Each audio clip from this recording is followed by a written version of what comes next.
Good evening and welcome to the Garfield Heights City School District Special Board Meeting and Work Session. Today is Monday, July 11th, 2022. I call tonight's meeting to order. Mr. Sluka, can I have roll call, please? Yes, Ms. King, Here. Mr. Juby, Here. Ms. Morrison, Here. Ms. Thomas, Here. Mrs. Daniels. Here. Can I have a motion to adopt? Second. Mr. Sluka, that was, the motion to adopt tonight's agenda was moved by Mr. Juby and second by Ms. King. Can I have roll call, please? Mr. Juby, Yes. Ms. King, Yes. Ms. Morrison, Yes. Ms. Thomas, Yes. Mrs. Daniels. Yes. The first item on our agenda this evening is a motion to approve the amendment. Items number 2.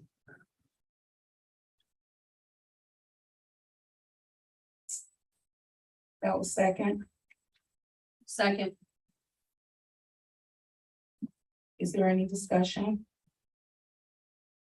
I do have a question, if someone could just kind of brief the Board of Education or share with us some attributes of the new candidates that we're bringing into the district, in particular, our middle school principal. So Mrs. Klopman is coming to us from Warrensville. She was an assistant principal, and this is going to be her first principal leadership role. We had interviewed several candidates. There was a team that did it here at the board office, and then we also consulted and worked with Dr. Reynolds, who made the final decision to bring Mrs. Klopman on board as our new middle school principal. Unfortunately, she is on vacation at the time and hopes to be here at our next meeting on the for introductions to the board. Thank you. Yep. Dr. Reynolds, was there anything you want to add in regards to this candidate for our middle school principal? Yes, I had the opportunity of watching her and witnessing her leadership. And I believe that she's going to be quite of an asset to the school district. She's strong with PBIS, with instructional leadership. She's a great candidate. Thank you, Dr. Reynolds. Madam Chair. Ms. King. Out of the new, we have a lot of new individuals coming on board. How many of those individuals are persons of color?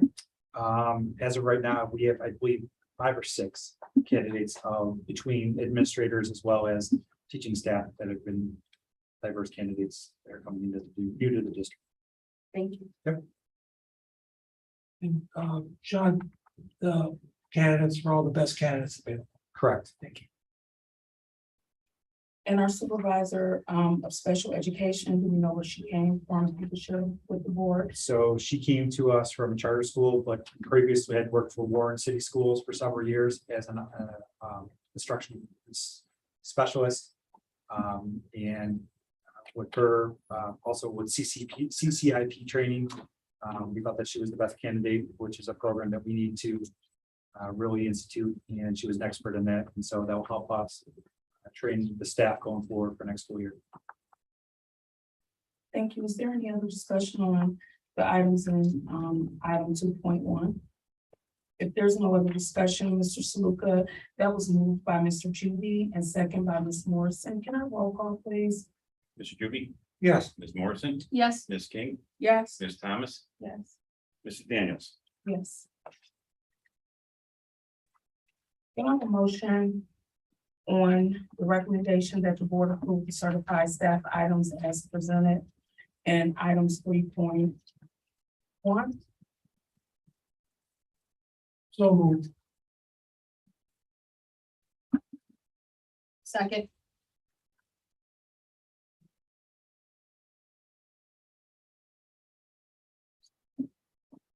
Is there any discussion relative to the items outlined on this? Madam President, it seems that we lost quite a few teachers, but it looks like we had no problem filling that position. So Garfield Heights must be a nice district to come to.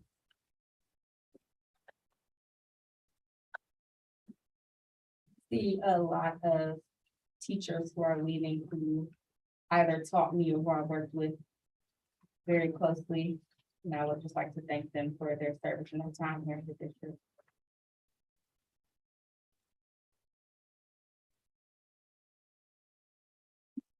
Mr. Patton, with the number of resignations and also, the number of new hires, where are we at right now with being staffed as a district? We have about 7 open positions left. Okay. All the elementaries, I believe there's a couple intervention specialists that we need. But almost all primary classroom teachers at the elementary have been filled. A couple open positions still left at the middle school, but we did hire a few more today. Madam Chair. Ms. King.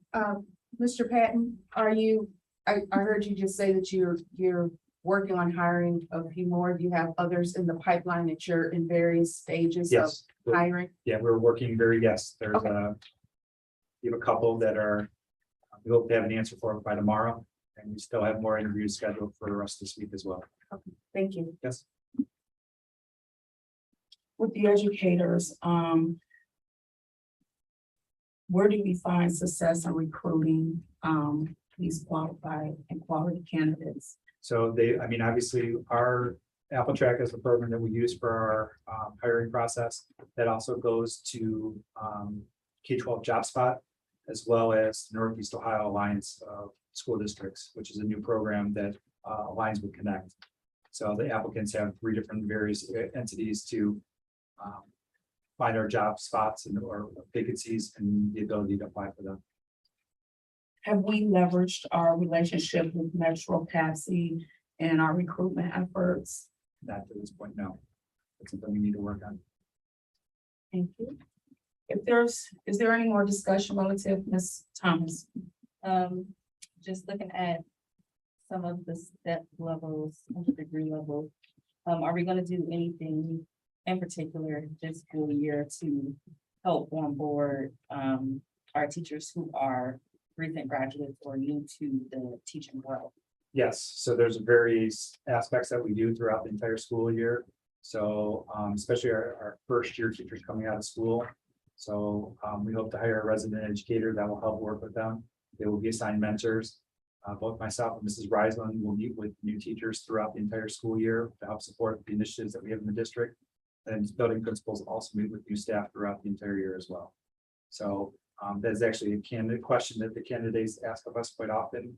And so we know that bringing new candidates and new staff members on are extremely important and need to be feel supported as we work through, especially the various entities that happen throughout the entire school year. But it's really important that we support them throughout the entire school year and moving forward. Any other discussion on this item? Being no more discussion, Mr. Saluka, that motion was moved by Mr. Judy and second by Ms. Morrison. Can we have roll call, please? Yes, Mr. Juby, Yes. Ms. Morrison, Yes. Ms. King, Yes. Ms. Thomas. Yes. Mrs. Daniels. Yes. The next item on our agenda this evening is item 4.0, and that's the recommendation for the board to approve the classified staff. So moved, patterns. Madam President.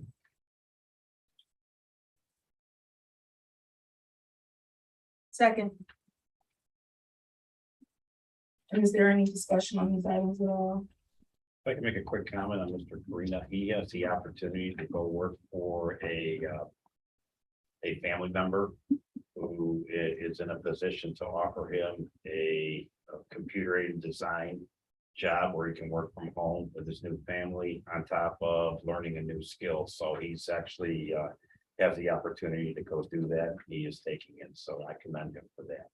It's going to be a loss for our district because he was well-rounded and knew what he was doing, but it's going to be a great opportunity for him to do something different and advance his working knowledge and advance up through his career. Absolutely. We always wish candidates well when they find something to further their career. Mr. Sluka, where are we at this school year with our bus drivers? Okay, I'm not gonna jinx it. We have enough drivers to start the year. So we don't have, I mean, don't get me wrong, we have enough drivers to start the year. We have more buses. We always are attracting drivers. But it's not like we're definitely, we have to, a person down or a driver down. So we do have enough drivers to start the year of how we left it last year. So we will keep on recruiting because the more drivers we get, we can expand our routes a little bit and have less full buses. But we do have drivers for the current routes. I'm gonna knock on wood because, we have a month to go to the start of the school year. So, Right. yeah. How many will we need in order to expand our routes back, or we can include some busing back at? I think we need 3 more drivers. 3 To more. be able to do that, yes. It's encouraging that we're getting a vehicle driver. And it was also encouraging that even though Mr. Farina was one, we have 2 maintenance workers, or one Mr. Farina was on the contract. They got their commercial driver's license so they could fill it in a pinch. But since he is leaving, we are now training others, and we encourage the vehicle drivers, the PT vehicle drivers. We're hoping that's a stepping stone for them getting their CDL and bus driver endorsement as we train. So they're at least they're on site doing van runs for us, and hopefully they'll take that next step into getting their bus driver endorsement. So we're always looking to push down a little bit, and I think that this is a good start with the vehicle drivers and going forward. And we still incentivize Oh, yeah, bus drivers, correct? yes, we do. Is there any discussion relative to the items in 4.1? If there's no more discussion, that was moved by Mr. Juby, Mr. Sluka, and that was seconded by Ms. King. Can we have roll call, please? Mr. Juby, Yes. Ms. King, Yes. Ms. Morrison, Yes. Ms. Thomas. Yeah. Mr. Daniels. Yes. The next items on our agenda is our discussion portion of our work session. At this time, I'm going to turn it over to Mr. Patton. Thank you very much. We are here to present the TSL grant. This is an initiative that was presented to us. Spring. March. Yeah. So we've been working the last several months to prepare going forward for the upcoming school year. So Mrs. Rising's going to start the process, and then I will jump in. Okay, so our TSL grant overview. The TSL grant is not unique to Garfield Heights City School. It's a federal grant. It's currently in 7 states and 91 schools across the country. TSL stands for Teacher and School Leadership.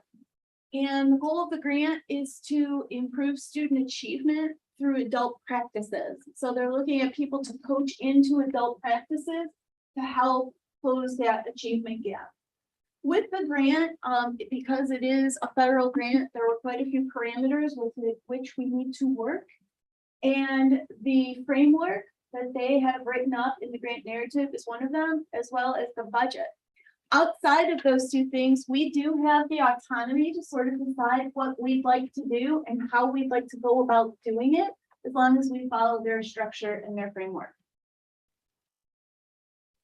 So this is a look at the framework, and it's a little bit hard to see here, but we will click our way through each one of those levels. It starts out utilizing the upside down triangle. So we're starting out very broad, working with 4 area school districts: Garfield Heights, Maple Heights, Warrensville Heights, and East Cleveland. And together we're creating a network.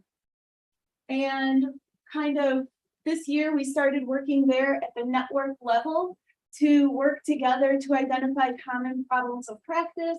And then ultimately we'll work our way down through the triangle till we get to the very bottom of that, which is the classroom level, where we can affect the most change. The mantra for the grant is creating opportunities for adult learning equals increased student achievement and well-being.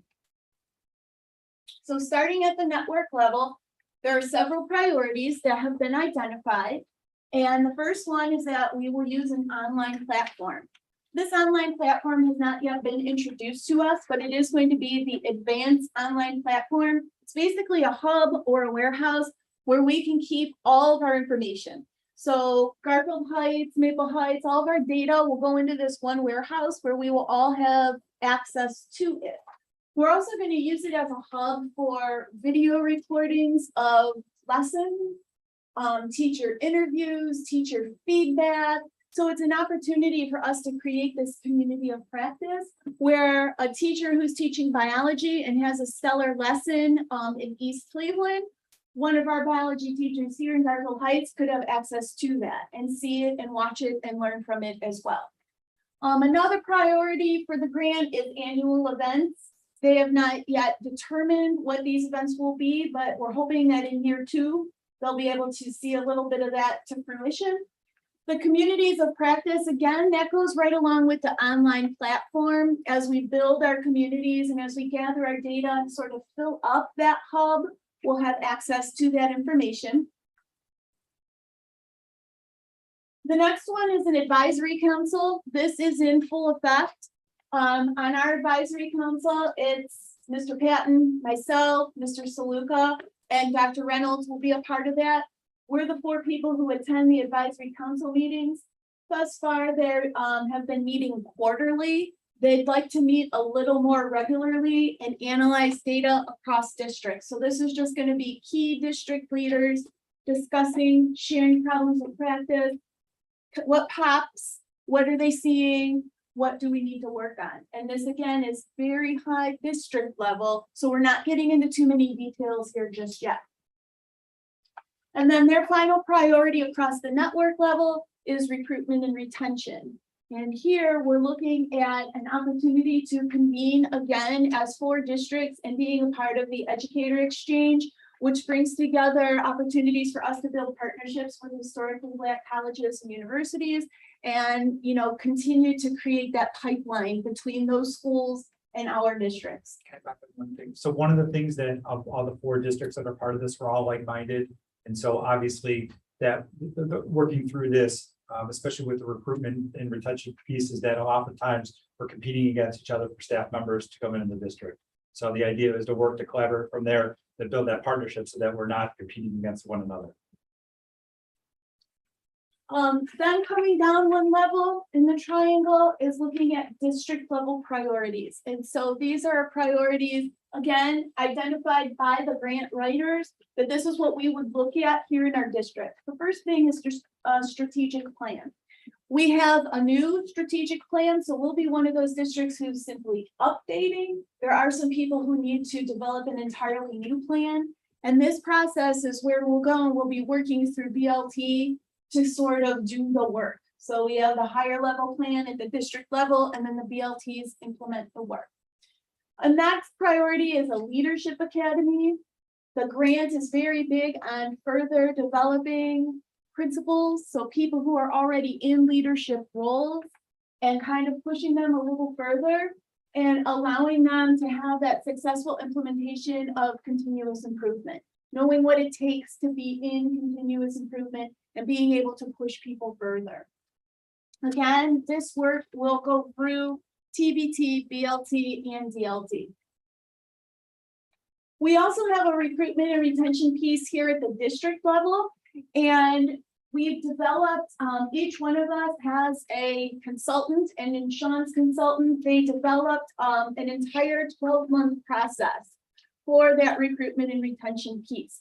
One of the key takeaways here is that this is not just during hiring season. This has to be an established 12-month, year-long process where every time we're meeting with teachers, every time we're in a BLT, every time we invite somebody into DLT, these are all opportunities for, you know, to hear people, to incorporate them, engage them in the decision-making process, and thus creating job satisfaction and retention. So it's during hiring, but also keeping the people that we have here engaged and voices at the table.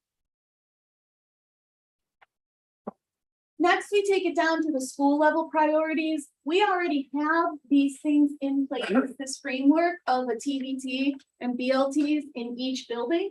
So we'll be utilizing our existing structures to kind of bring this work to life. Through the grant, they call it an instructional leadership team, which is just our BLT. And this is sort of where we incorporate all of our school-wide goals and all of the objectives that we'll do from the strategic plan down into the building. And then the PLC, or the professional learning community, is what we call our TBT. And here is where teachers will discuss their problems of practice as identified through the data that comes up through BLT. Down now to the tip of the triangle, classroom level priorities. This is the boots on the ground where the work is happening and where we're going to see all of these opportunities to close the achievement gaps. So we have school-based positions, the lead teachers, and this is really what we've spent the last couple of months working on. The lead teachers are identified in the grant as instructional coaches, focusing on providing teachers with on-site day-to-day support and planning, implementation, and assessment of effective classroom instruction. We talked a little bit about this at the May board meeting, how important it is to have coaches in the buildings and in the classrooms, coaching into authentic situations. So not necessarily a scenario on paper, even though there is a place for that in training, but saying, here's where we need to be, here's what we need to be doing. When I saw this, this happened, and being very genuine and authentic in the PD. Lead teachers will be in classrooms. They will be doing non-evaluatory observation. They'll be instructional coaching. They'll be doing job embedded PD. They'll be co-planning, working through data analysis. They have very big jobs.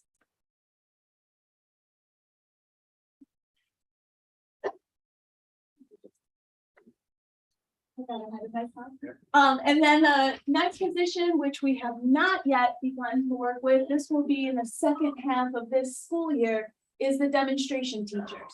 In the demonstration teachers, are positions, again, identified through the grant. There is a stipend available for them through the grant. And these are people who have been vetted through the lead teachers, and they will be our go-tos. So when we see somebody who is struggling in a certain area, they'll go to these demonstration teachers, they will watch them, they will plan with them, they will meet with them, they'll facilitate connections and coach into these situations.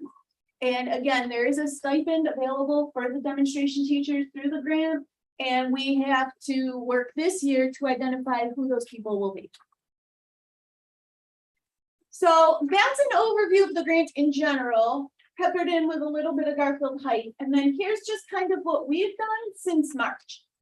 We've been working with the ESC grant manager pretty closely to make sure that we're rolling this out and that we're doing everything we need to do. So we've drafted an implementation plan around the social emotional learning piece. We talked a little bit about this in the spring. We have a lot of autonomy in the grant to just say, how do we want to do this? What do we want to pursue? And we felt pretty strongly that the social emotional piece was where we could really see some bang for our buck. We crafted the lead teacher job descriptions, we posted them and interviewed them, and we hired 4 lead teachers to cover grade levels K-2, 3-5, 6-8, and 9-12. Unfortunately, our 9-12 person has resigned, so we're going to use our middle school person to do a little bit between middle school and high school. We've also met with our assigned consultants. The grant has hired Insight Education Group to serve in the consulting role, and we all have consultants from Insight. My name is Tim Suba. He does the coaching and the curriculum piece. Pete Lida, Yep. is the HR and the marketing piece. He's working with Sean. And then there's a third coach that we've met so far, Victoria Privet, and she is the principal's coach. But all 3 of the consultants are working through us and all the various entities. So we're not just like Tim's work. I've worked with Leanne and Tim. Pete's worked with us. So they're all collaborating and working to help support us, as well as everybody involved in the grant. And they're scattered all over the country, and they continue to work together to help support Garfield Heights as a whole. We've also trained 20 participants in the initial day 1 boot camps for PLT, TBT, and coaching. We've convened a 6-person marketing and recruitment team. We've surveyed 2 cohorts of new teachers, and we've trained 5 principals at the June Leadership Academy. So we had a little bit of a slow start in regards to the TSL grant, but we've really caught up. And all of our consultants have agreed that we've made some really good progress and we're right in line with where we need to be right now. Okay. So, in the springtime, I was able to provide a survey to all the new teachers that in the last 2 years that we've hired in the district. And one of the questions we asked them is, why did you want to become a teacher? And so this is a Wordle, and obviously the biggest one out of there is helping students or making a difference.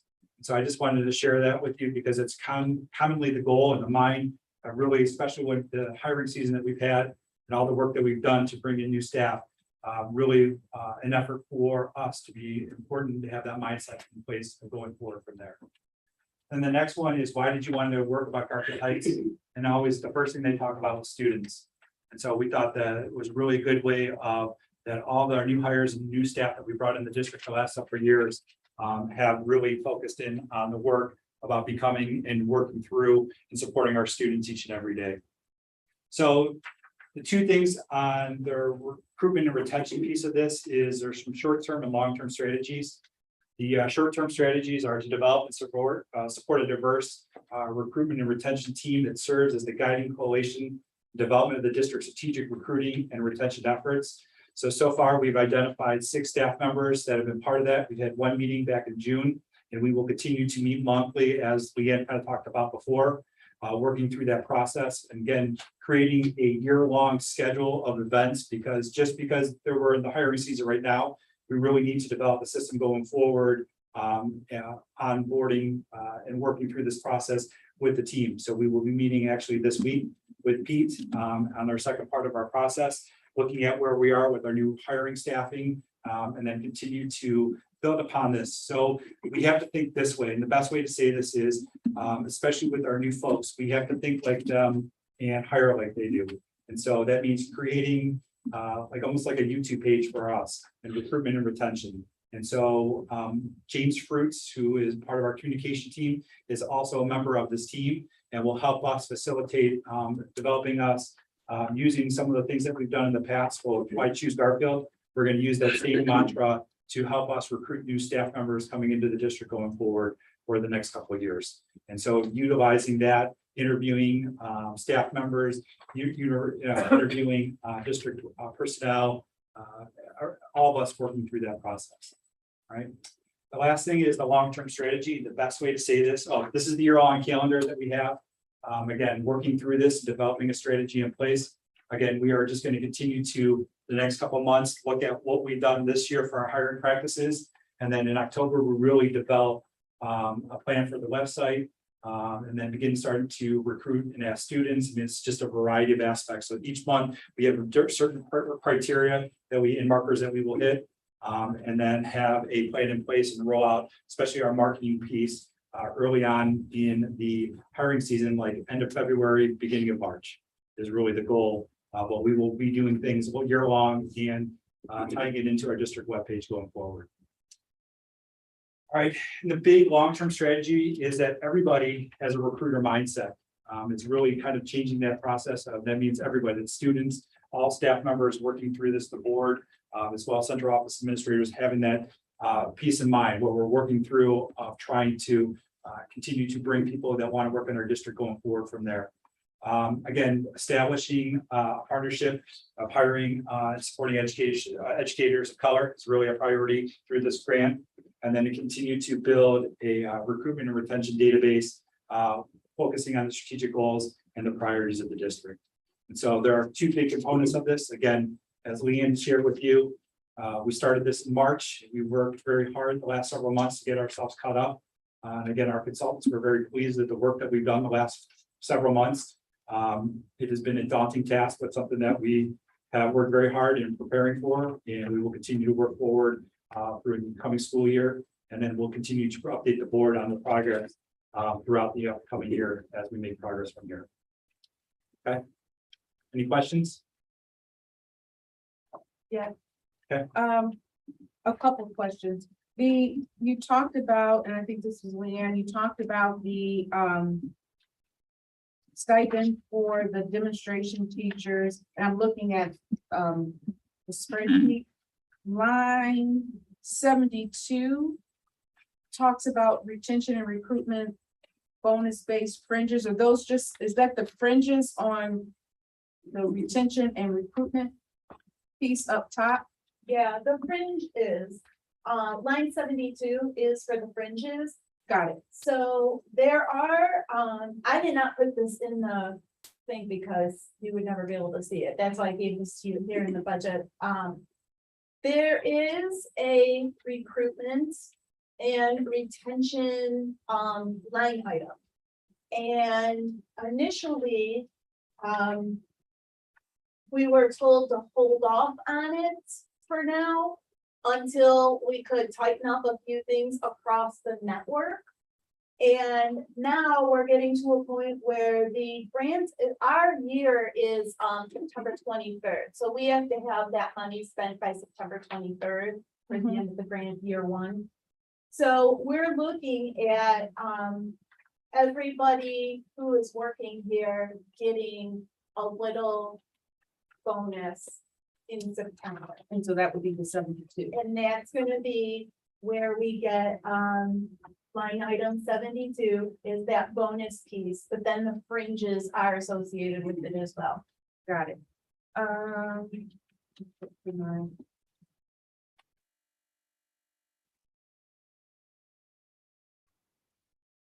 Can I just ask a follow-up question? Can you, define everybody? All the certified teaching staff. With the drafted implementation plan around SEL, is that different than what you shared with the upside down cone? Or is it woven into that? It's woven into that. So the upside down cone is the structure that they said, here's what you need to work within. So then we were allowed to do anything really we wanted to do that was going to say, okay, here's some research-based evidence that this supports, student achievement. We're rolling out our new instructional coach, model in the fall. We have them offering a menu of services in terms of academics, planning, serving, implementing lessons, executing lessons. So we decided that we would go with the SEL component because we're looking for more of a continuum of services across the district. In our elementary schools, we've got paths and we've got zones and they're real tight on PBIS. And when we move up to the middle school, we talked about this early in the year, we've got PBIS there. And we also have the caring school community. And then we get to the high school and it's a difficult fit because there's not quite like a high school program that marries into the content at the high school level. And so we're looking for an opportunity to kind of get some embedded coaching. It will help with that continuum to help support kids and teachers through these difficult times. This year, we struggled a lot with some of this classroom management and really just an awareness of where we are. When we talk about zones and, where are the kids? Are you triggered by something? Are you upset? Where are we? What zone are we in? And sort of keeping that idea going and integrating it with instructional practice. And there's many, many opportunities for that. And our coaches will be working this summer. We're working together to identify our core values from which we'll operate. And then being in the classrooms, working with the teachers one-on-one. And then, just one last, request, because you answered my other question, is in terms of the year-round teacher recruitment system, can we get maybe quarterly updates on where we are with, and where we've had to shift or maybe added something in or taken something off and did some revising? Because there will be exactly what. Yes. Yes, we know that. Yeah, we will this do- is the framework, but Correct. when you get into the work, you may find a different marketing strategy that works better than what you actually wrote. So just an update on where Yes. we're at and some of the successes and challenges that you faced. Absolutely. That's all I had. Thank you. Thank you, Ms. King. Is there any other questions?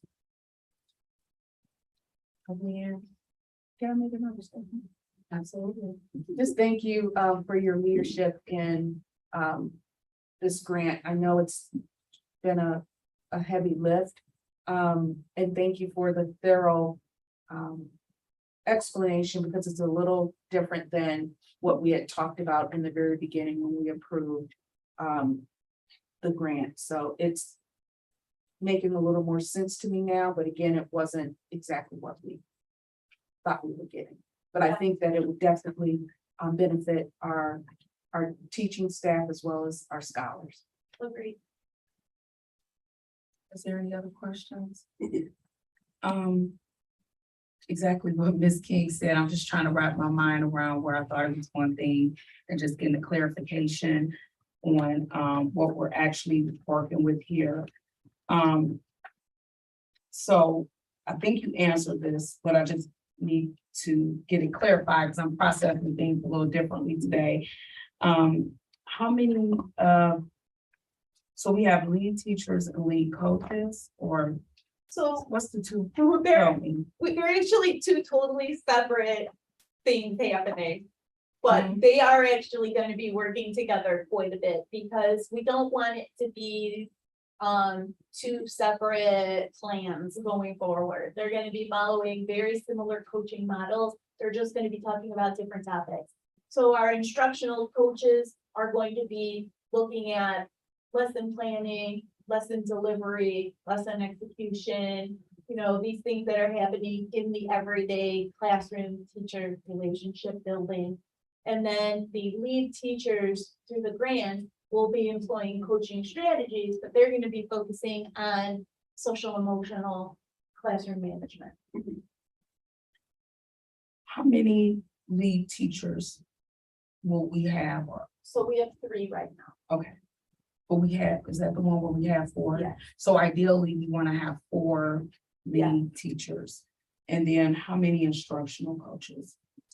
5, 1 per building. In our main meeting, I thought we said we were going to pilot this for elementary, but we decided to possibly expand it. So that's just with the small group title teachers. That's what we're piloting in the elementary. The instructional coaches are going to be doing the coaching. The small group title teachers are going to be doing the data and the small group work. And And that is just at elementary, and there's 2 per elementary building. 6 total. so, okay, so we have 3 positions now. The small group title teachers, is that paid with the TSL grant No. or is that with the title funding? Just title. With us only having 2 per building, but we know that the student body is different. How are we equitably using our resources? So Elmwood has 2, William Foster have 2, but there's a significant difference in amount of students in those 2 schools. So are the students getting the same level of service in each building?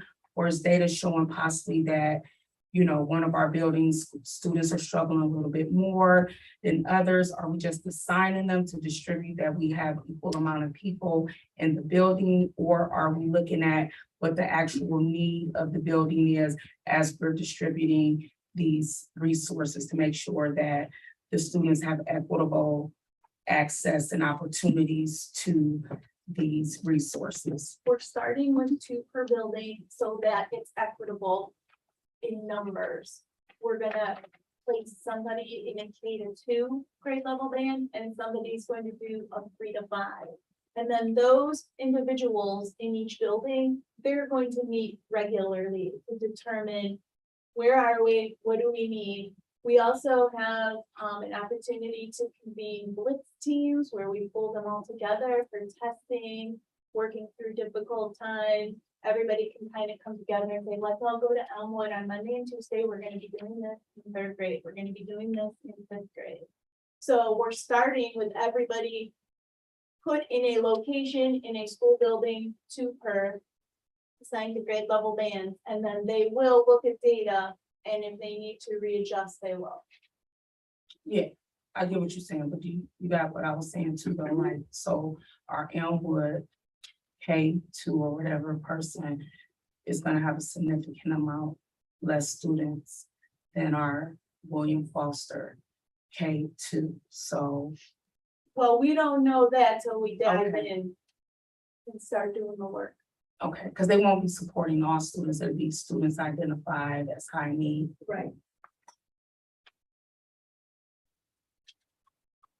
We have the capacity, or with these two grants, will there be a capacity to bring additional staff members along, or will we just kind of have to shift the resources? So I think, we're gonna have to shift our resources with the title. We are using a large amount of Title I this year for salaries. This is something new. We have not traditionally done this.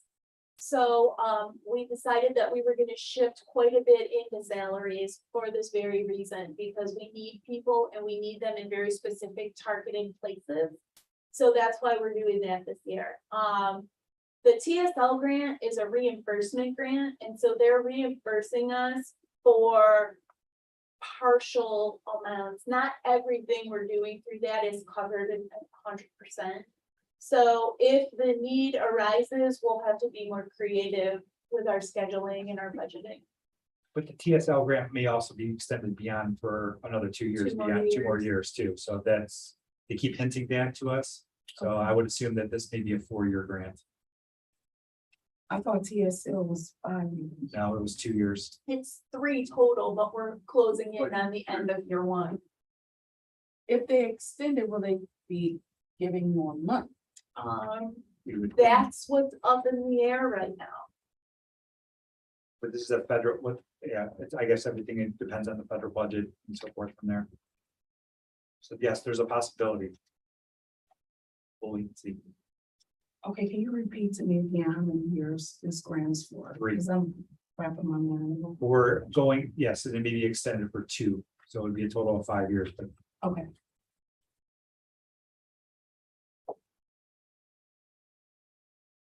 Is there any other?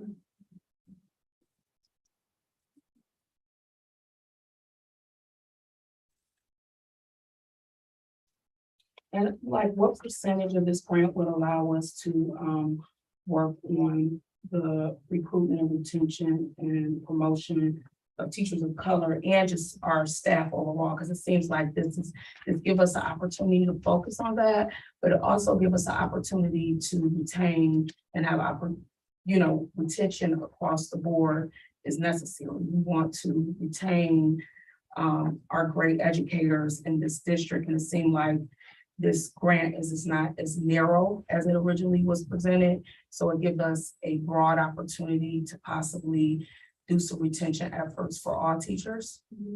Correct. Thank you, guys. I really appreciate the clarification. Today, I think that probably was the heavy lift to getting the board on track. And I know I have more questions because this is just some different information. And it's just like steering the ships in a different direction than I initially interpreted it. But I do think that as you guys presented it today, this is going to be an asset to our district and supportive of both our educators and our students so that we can begin to see the success that we know that our district has the capacity to produce. So I'm glad that these supports are coming into the district to support our goal as a district. Is there any other questions or comments relative to the presentation? Thank you, Mr. Patton. Thank you, Leanne. The next item on our agenda this evening is House Bill 99, discussion of resolution. Ms. King, I'm going to turn this over to you and that you requested this agenda item this evening. Thank you, Madam Chairperson. I'm gonna be passing around this is just a draft of a resolution in opposition of House Bill 99, which allows individuals to carry guns within the school with minimal training. As a Board of Education, it is part of our policies and procedures that it states that we do not allow guns on our school campuses. And this is just a resolution that lets our staff, lets our community know that we don't intend on taking any additional action in terms of House Bill 99. I believe that it would cause more harm than good, because those individuals would not be as trained. They wouldn't have the 720 hours of peace officer training. They would only need 24 hours of training and then 8 recertification hours. We want the only people allowed to carry a gun in our schools is our school resource officer who has gone through the training and would safely carry a firearm. So this is just a resolution that I'd like for the board to take a look at. And if there's any revisions, please let me know. And I'd like to put it on our agenda for Monday to approve as a board. Ms. King, has this been researched by your legal counsel or the superintendent? No, sir. I did mention it to Mr. Reynolds, Dr. Reynolds, I'm sorry, last week. That's why I wanted to bring it to the work session so that we could get it to whomever we need to, take a look at it ourselves, and decide if this is something we want to move forward with.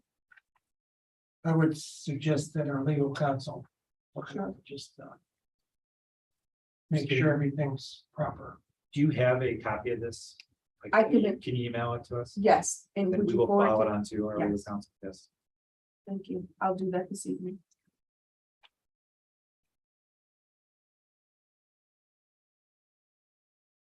Madam Chair, that's if anyone has any questions, other questions. One other thing, I'm sorry. As you know, we're in the process of working through updating board policy through Neola. Our consultant Jeff Patterson met with us 2 weeks ago and said that Neola is in the process of updating their board policy, but they were still waiting to work with their legal counsel on this as well. So that update may be done by the time we meet with them in the next couple of weeks. And so with both our legal counsel as well as the policy with Neola and the updates on there, we should have something firm for the board's direction, I guess, the easiest way to say. Well, policy and a resolution is two different things. So the resolution is just the Board of Education making a statement on our position.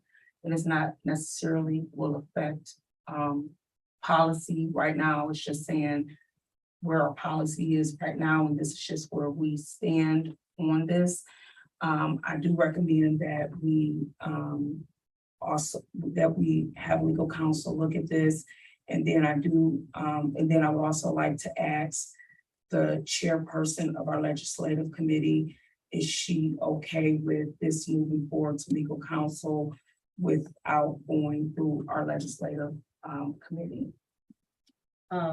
Yes, I would be okay, since we're having a discussion at the board, to allow this resolution to move past the legislative. I do have a question, Madam President. If it's what you just said, if it's in our policy already, have no weapons on school grounds, why do we need a resolution? It's already in our policy, which is more enforceable than a resolution. Well, the resolution is just stating our position on legislation that has come down. Well, I understand that. Yeah, so that's all that's doing. It's just making a statement on position as a Board of Education. So that's all the resolution is, just stating that we either support it or we don't. Our policy as it stands indicates that we do not have, we have a very small class that is eligible to carry guns in our school. And just for me personally, I just feel like our teachers got enough to do, and trying to worry about protecting our students. We should have other things in place to support the safety of the building and let our educators focus on education. And Madam Chair, can I just add something? The resolution, again, as Madam Chairperson Daniel said, just it reiterates our stance, because this has been such a hot button topic, and in the community at large, not just Garfield Heights, there's talk, what teachers are gonna be allowed to carry guns. So this is just clarifying that, we are not in opposition of the, House bill, and that we will continue as we are with only that small group of individuals allowing that. So it's just to make sure that everyone's clear, because it's been such a hot button topic, and some individuals don't understand what it's actually saying. They believe that it just means now all teachers can carry guns. So it's just a point of clarification and making sure that our staff, our students, and our community know where we stand. Right, And it's an assumption that, you know, until we vote on it, we don't know where the board stands. So you're just Right. submitting this so that we can weigh in on where we stand as Board of Education as a whole relative to this issue. So what I'm hearing the board say is we would like for legal counsel to review this resolution that has been submitted by Ms. King for the board to consider and await legal counsel's feedback and recommendations as to what our actions should be relative to what was presented this evening by Ms. King. And Mr. Patton, could you ask legal counsel if this resolution is truly needed, being that it's already covered in our board policy? So to include also to ask, is it the necessity of a resolution if we have a policy that already states what the resolution is covering? Is there any other areas of the resolution that you would like Mr. Patton to have legal counsel review?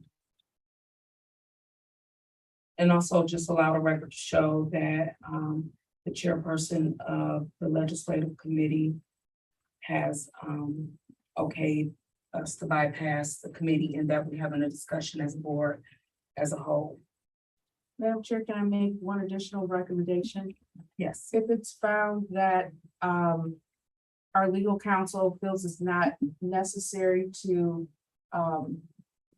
consider a resolution, that we review our current policy on guns on campus so that it is clear for the public on record what our current policy states in lieu of the resolution if it's deemed not to be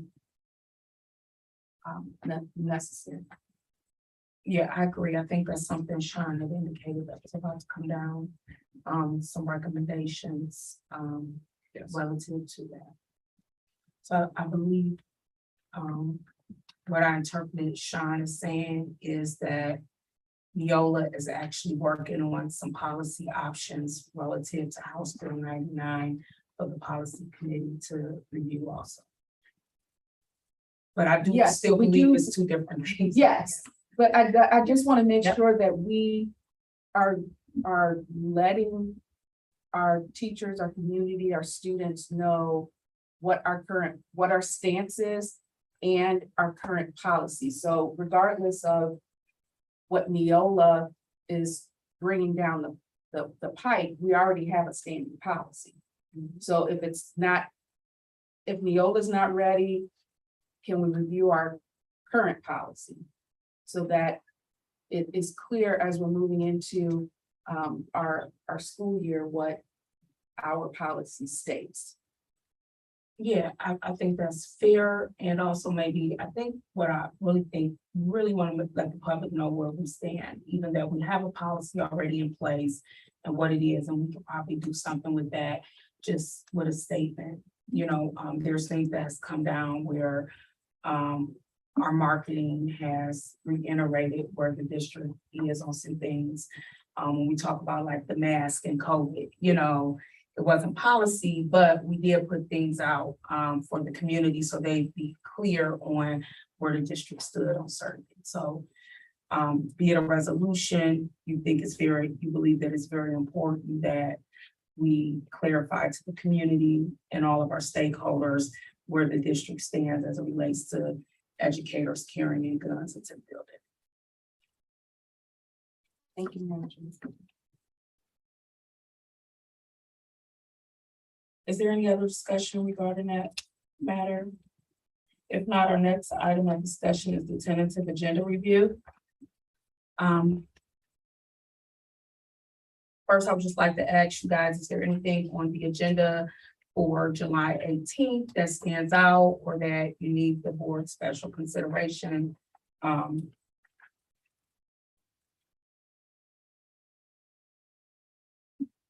Anything about money?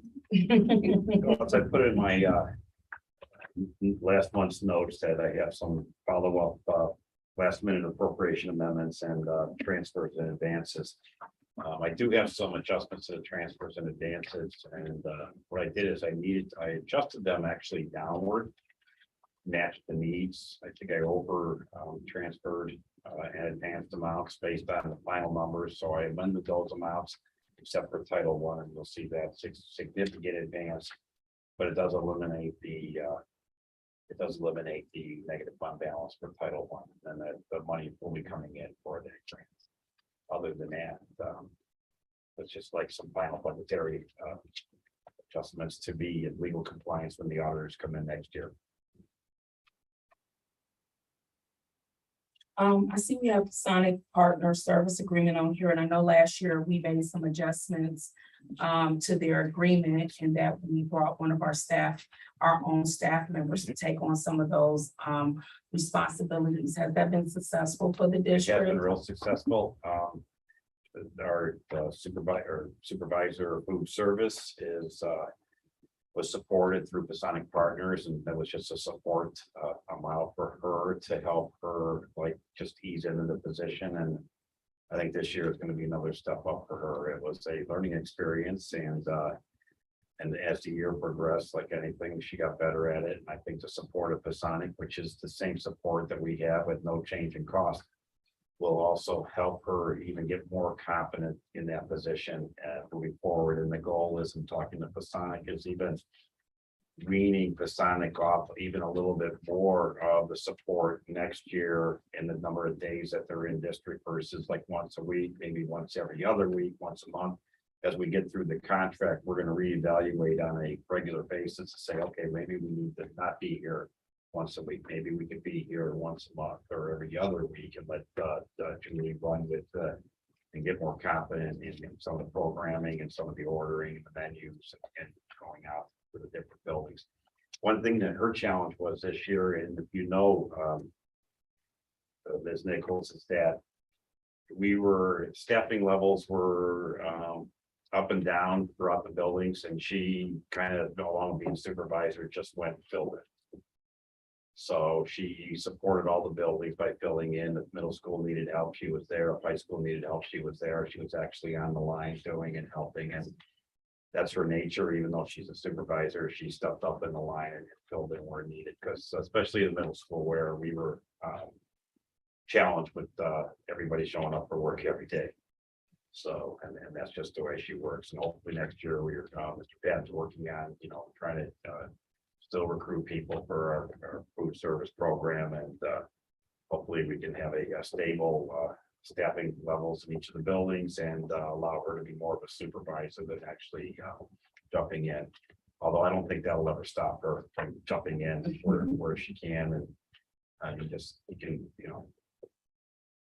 take the person out of the cafeteria. You can't take the cafeteria out of the person, as they say back in the Well, I think that was our goal in having one of our own staff members take on the supervisory role, because they understand our students. They serve them, they know what they eat every day. And so I'm glad to hear that. Yeah, and the other challenge was, and we'll see this year, is that just when you have the menu down pat, you get a call from our supplier that says, oh, can't get that one. Oh, wait a minute, that one's out of stock. So I'm hoping that maybe this is a better year with food supplies and matching up with our menus and our choices to try to offer a wide variety of prices to our students. And they did a phenomenal job last year, just having a pivot with that Absolutely. supply demand issue as related to food. And that wasn't just a Garfield Heights issue. Right. That was And that- probably And that, nationwide issue. absolutely, and that was the benefit of having Decide, because they have these relationships with other vendors that they can pivot, and they also been through it, so they can pivot real quickly and support Julie and not letting her panic go, what are we gonna do next? Mhm. So let Julie know we appreciate her hard work this first year and making sure that all of our students have the opportunity and access to healthy meals while Absolutely. they're in our district She'll every day. appreciate that. We know that is very important.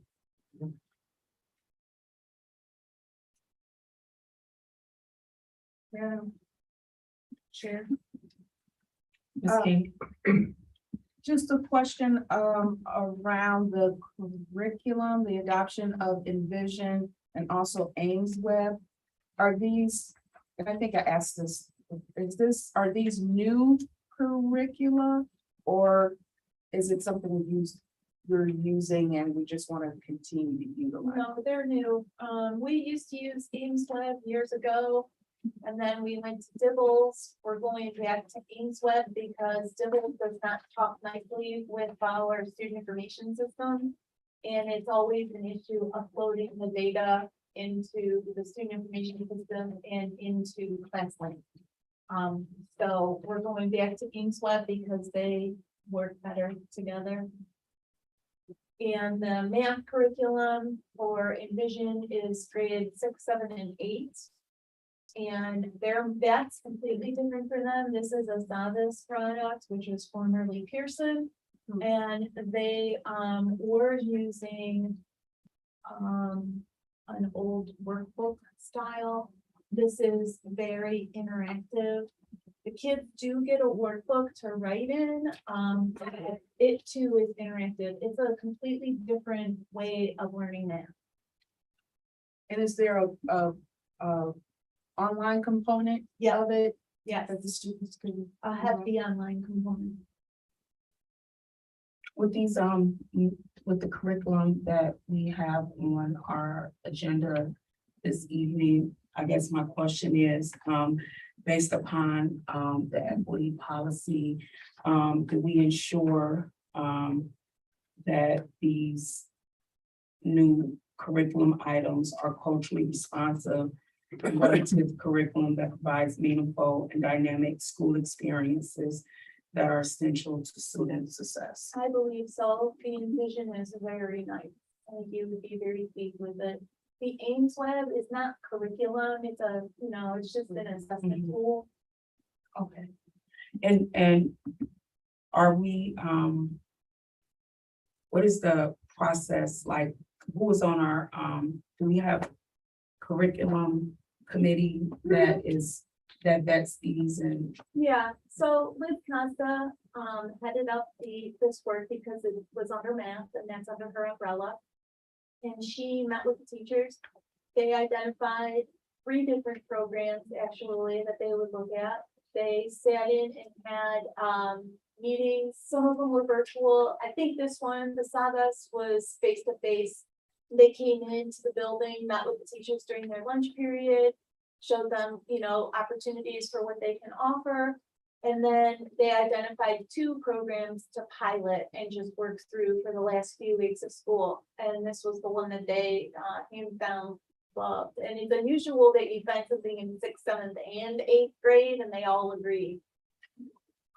And when you say that they piloted it, they used it with a group of students and they would get feedback from the students as to the user friendly, I know, I speak for myself, I'm not a math person, so I don't Yeah. like anything. But do we get any feedback from the scholars in terms of, The teachers did, yeah. okay, and it was positive, I'm assuming? Okay.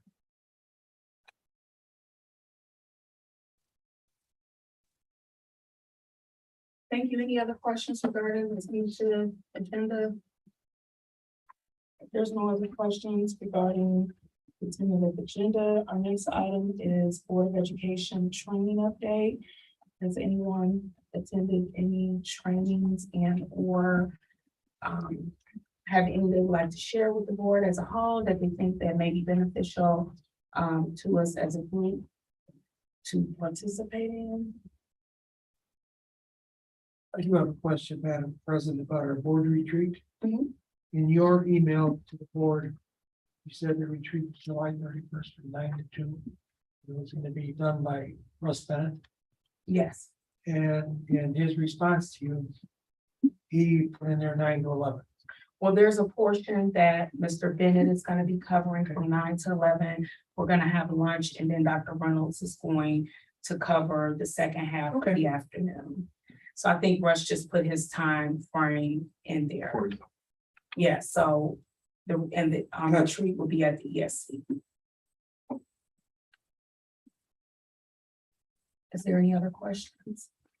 And it's just that day, because I had a hold on several dates, so it's just the one. Yeah, we said that we can follow. Yeah, I wanted to make sure it wasn't multiple dates that we were gonna do. It's just. Okay. One this.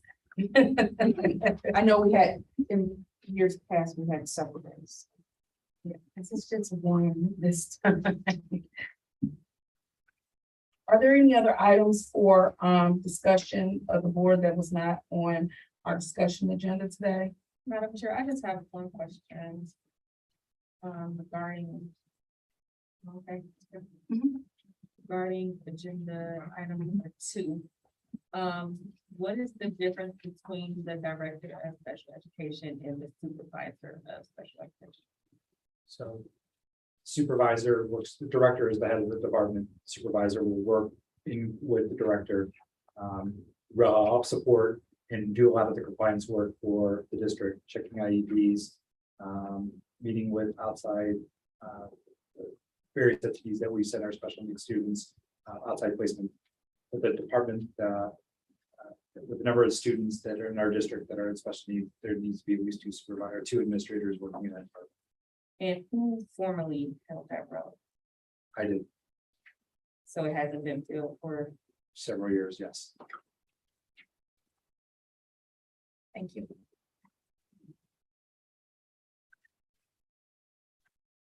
What was that pregnancy about? She was a school psychologist that worked in compliance, but she was and help support, but she had an administrative license, but she did really more of the compliance work.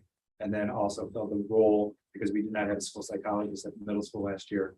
So she helped fill that and then also help support working through a lot of the like a lot of John Peterson scholarship outside, a lot of compliance work, and that's what the supervisor will continue to do. Some of that will take on those roles to help support that role. So we've now assessed that we did need the supervisor role to come back on. Well, we're having a hard time finding school psychologists. Okay. So we need to have at least another administrator in that department. How many school psychologists do we have total right now? We have 6 right now. But they're gonna have to, because we have a preschool psychologist in the high school. We replaced the middle school. We do not have one for William Foster or up here at the board office. Thank you. Yes, So we have a supervisor instead of Cabrian, so we have a vote. say that again. Are we hiring somebody for that April We're credence? gonna try, but at this point, I would say that to have somebody that the supervisor is going to, that's why. Got it. Yep. Got it. Got it. Got it. You're just having this. I know. Different types, it's a lot at the same time. It is. Thank you. Thank you, Ms. Thomas, for that question. If there's no other discussion items, this evening. Our next item on our agenda is a motion to go into executive session to discuss the compensation and evaluation and hiring of personnel.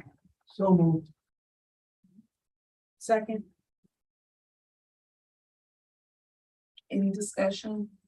If there's no discussion, Mr. Saluka, the Motion to enter into executive session as of 7:13 PM for the purposes of discussing the compensation, evaluation, and hiring of personnel was moved by Mr. Juby and second by Ms. King. Can we have roll call, please? Mr. Juby, Yes. Ms. King, Yes. Ms. Morrison, Yes. Ms. Thomas. Yes. Mr. Danielson. Yes. Board of Education is entering into executive session as of 7:13 PM to discuss the compensation and evaluation and hiring of personnel. Going in the conference room? We can't, Yes. yes.